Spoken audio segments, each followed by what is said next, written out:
täna tuli meil siis ühte sükest Sleeperit putitama. Embleemidest jääb mulje, et tegu on nagu diisel 4-kuga. Aga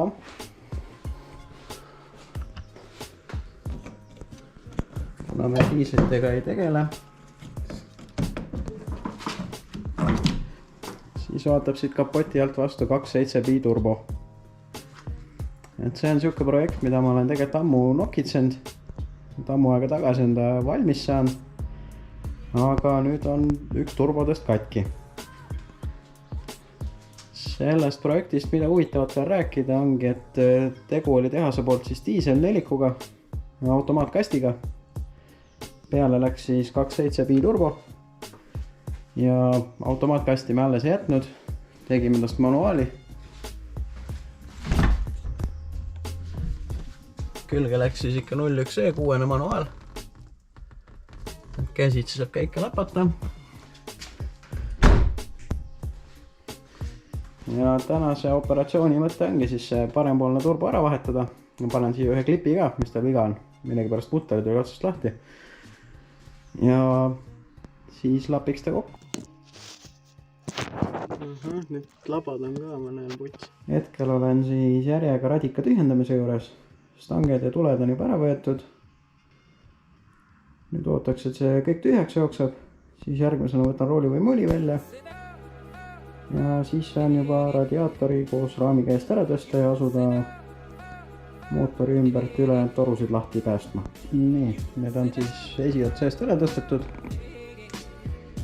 Olen mõned turbotorudest ära võtnud. Hetkel ma vaatan seda sellise pilguga, et võib-olla saame seda parempoolset turbot vahetada nii, et me ei võta mootorit maha. Nüüd ongi siis mootor piisavalt eemal. Siit maalt juba ma tegelikkuses pääsen turbole ligi. Selleks tuli siis kõik pooltelled, kardaan lahti lasta, kõik torud, juhtmed, ajukarbist. Ja nüüd siis prooviks selle turbo siit kätte saada.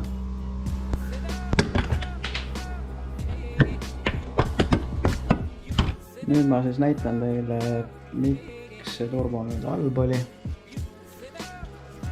Sellepärast, sest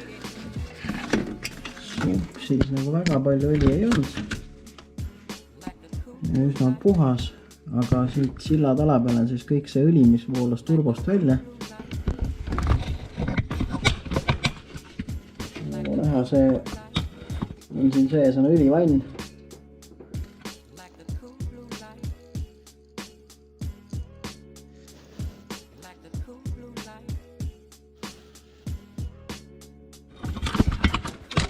Seega polegi ime, et ma arvasin, et auto suitseb ilgelt, et midagi on nagu väga valesti.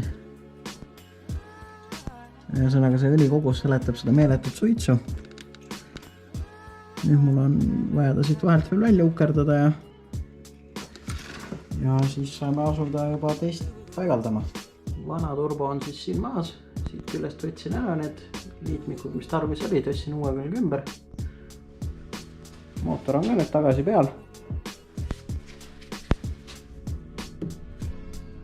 Nagu näha, siin auto peal seda turbot on ikka väga vähe näha. Kuskil urus tema on. Igaks juhuks ma kontrollisin teise poole ka. Kui üks plahvatas, siis teine ka korras oleks.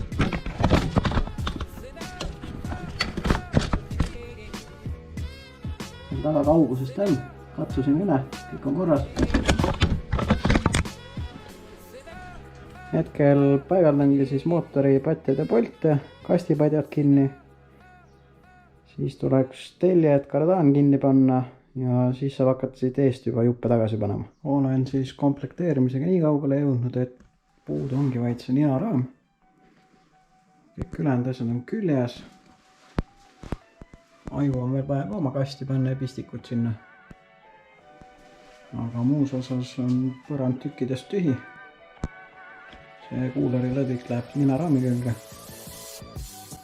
Aga siinkohal võib-olla räägikski, et kuna see oli 2,5-sest tehtud, et siis iseenesest sealt oli materjali, mida sai kasutada biti jaoks siia. Need samad kuulerid, need sobisid ilusti, diisli omad. Ninaraam põhimõtteliselt ka sobis, aga siin on kohe näha üks erinevus. Diislil jooksid, ninaraam on siin. Siia külge jooksid kuuleritorud. Aga ja siis sealt torust läks omakorda kuulerisse. Aga bitil on siis teistmoodi natuke lahendatud ja kuna siinpool oli ka see sama detail, mis oli kõrvalistöö pool, tuli see ära lõigata. Sest muidu oleks lihtsalt võimatu õli vahetada, siis see elas täpselt õlifiltri otsas. Nüüd on see ära lõigatud, modifitseeritud, nüüd on võimalik õlifiltrit ka eemaldada.